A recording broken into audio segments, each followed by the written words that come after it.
Hello, I'm Sean Dunlap, and we are going to talk about some neuromyths. What's a neuromyth? Well, it's a fact about the brain that most people believe is true, even though it's really not. You may have already heard of a few of these myths. For example, like our brain shuts down when we fall asleep, because it really doesn't. Another one is that someone who has dyslexia sort of sees the letters floating off the page, or their letters get switched around. This one's not really true either.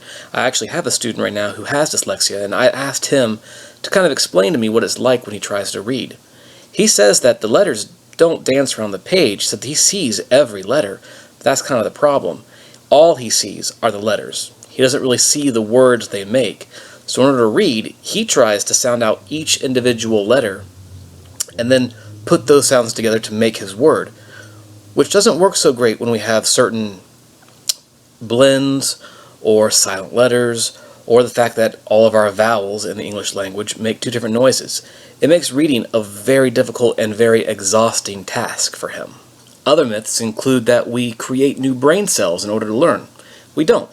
We make new connections and synaptic pathways to make information easier to retrieve or more connected within our own mind. One that I actually believed in was that the moving rhythms of classical music, specifically Mozart, helps babies to develop their brain.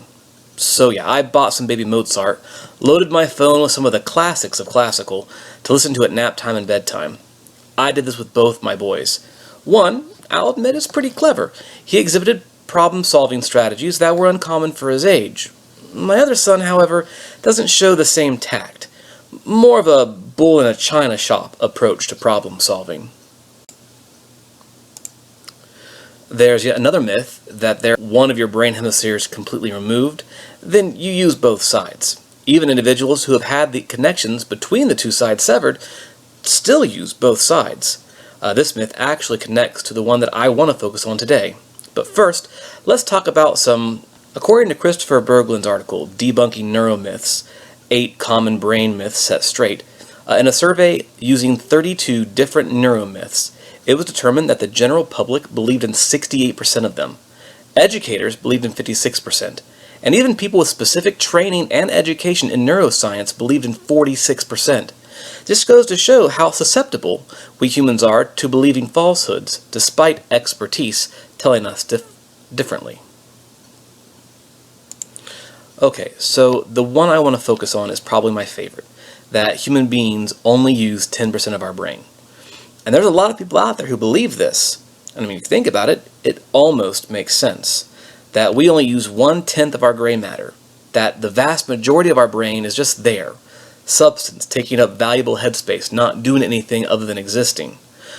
Of course, it's easy to see why this myth exists. One is that the media, so often known for its dedication to truth and facts, in the 2014 film, Lucy, Morgan Freeman has a character who says that we only use 10% of our brain. In the 1986 film, Flight of the Navigator, one of my favorites growing up, it's also a part of the premise. In the movie Limitless, it's almost the entire premise. David Spade even mentions it in the comedy Tommy Boy. Of course, there are also vast other references in both books and movies. So, with so many repetitions of this fact, it's no wonder so many people think it's true. Not to mention, it's easy for us to want it to be true. Think about it. The human mind is a pretty amazing biological machine. It processes our world, taking in an insane amount of information through our senses, storing that information for later use sometime years later. It is able to do complex calculations, interpret words as symbols for physical abstract things and ideas. It keeps us alive, breathing without having to be consciously thinking about it. And just imagine, if our brains can do all of that at only 10% capacity, we have near limitless potential for improvement. It's kind of fun to think about tapping into that potential, helping us to have photographic memories or to have that beautiful mind. The solution to all of mankind's woes would become obvious.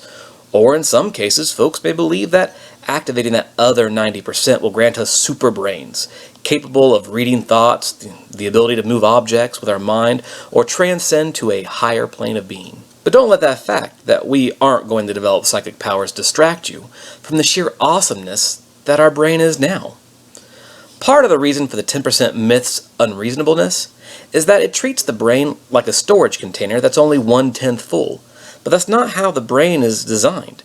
It's our most complex organ, and it's divided into multiple sections, each with its own job to do. There are parts of your brain that take in and interpret everything we see, hear, taste, touch, and smell. There are parts that help us remember, parts that help us filter or forget things that aren't relevant. There's a part that develops our reasoning, decision-making, and personality. There are parts of our brains that help us hold on to physical skills.